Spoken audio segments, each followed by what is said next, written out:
కేంద్ర ప్రభుత్వం సంచలన నిర్ణయం తీసుకుంది. చమురు శుద్ధి సంస్థలపై కేంద్రం ఎస్మా ప్రయోగించింది. గ్యాస్ సరఫరా వ్యవస్థను గాడిలో పెట్టేందుకు కేంద్రం చర్యలు తీసుకుంది. డొమెస్టిక్ గ్యాస్, ఎరువుల ఫ్యాక్టరీలు, పవర్ ప్లాంట్కే తొలి ప్రాధాన్యం ఇవ్వాలని కేంద్రం ఆదేశించింది. అత్యవసర పరిస్థితుల్లో గ్యాస్ నిల్వలు తగ్గకుండా పెట్రోలియం శాఖ చర్యలు చేపట్టింది. ఎల్పీజీ ఉత్పత్తి పెంచేలా ఆయిల్ రిఫైనరీలకు కేంద్రం ఆదేశించింది.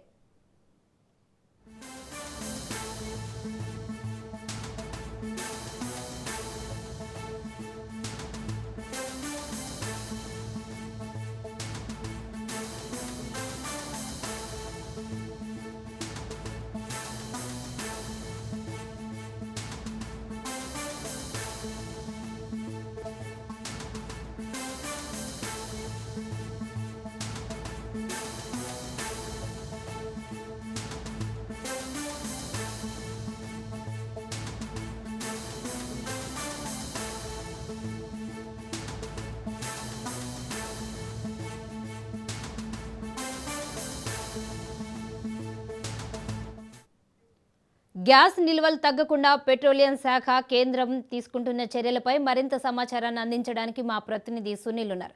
సునీల్, చెప్పండి, ఈ ఎల్పీజీ ఉత్పత్తి పెంచేలా ఆయిల్ రిఫైనరీలపై కేంద్రం ఎలాంటి ఆదేశాలు జారీ చేసింది? ఎస్ తేజ, ఇరాన్ ఇజ్రాయెల్ యుద్ధ వాతావరణ నేపథ్యంలో గ్యాస్ నిల్వలు, అదేవిధంగా పెట్రోలియం చమురు సంబంధించినటువంటి దానిపై కూడా ఇప్పటికే కేంద్ర ప్రభుత్వము ఎస్మా ప్రయోగించింది. ఎస్మా అంటే ఎసెన్షియల్ సర్వీస్ మేనేజ్మెంట్ యాక్ట్, అంటే ప్రభుత్వంలో ఉన్నటువంటి సేవలు నిలుపుదల కాకుండా నిత్యం సేవలు అందించే విధంగా, ముఖ్యంగా చమురు కావచ్చు, మరోవైపు పెట్రోలియం కావచ్చు, గ్యాస్ కావచ్చు, వీటన్నిటిని సేవలు బంద్ కాకుండా ఉండేందుకు ఇప్పటికే కేంద్రం అనేక ఆలోచనలు కూడా తీసుకురావడం జరిగింది. ఇందులో ప్రధానంగా గ్యాస్ సరఫరా వ్యవస్థను గాడిలో పెట్టేందుకు ఈ యొక్క కేంద్ర ప్రభుత్వము ముఖ్యంగా డొమెస్టిక్ గ్యాస్తో పాటు ఎరువుల ఫ్యాక్టరీలను, మరోవైపు పవర్ ప్లాంట్ని తొలి ప్రాధాన్యత కల్పించే విధంగా చర్యలు తీసుకుంటుంది.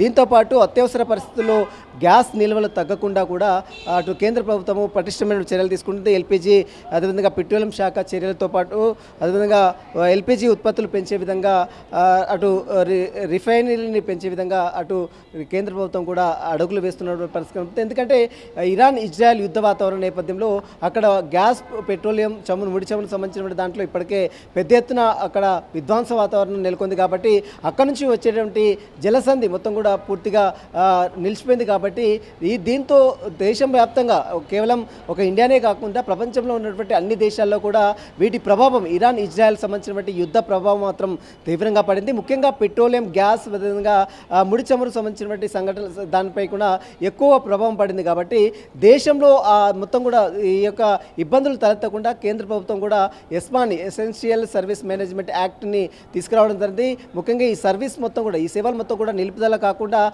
అడిషనల్గా కొన్ని పద్ధతుల ద్వారా దీని అన్నింటినీ కూడా కంట్రోల్ చేసే విధంగా కేంద్ర ప్రభుత్వం అయితే అడుగులు వేస్తుంది. Teja, right, thank you Sunil.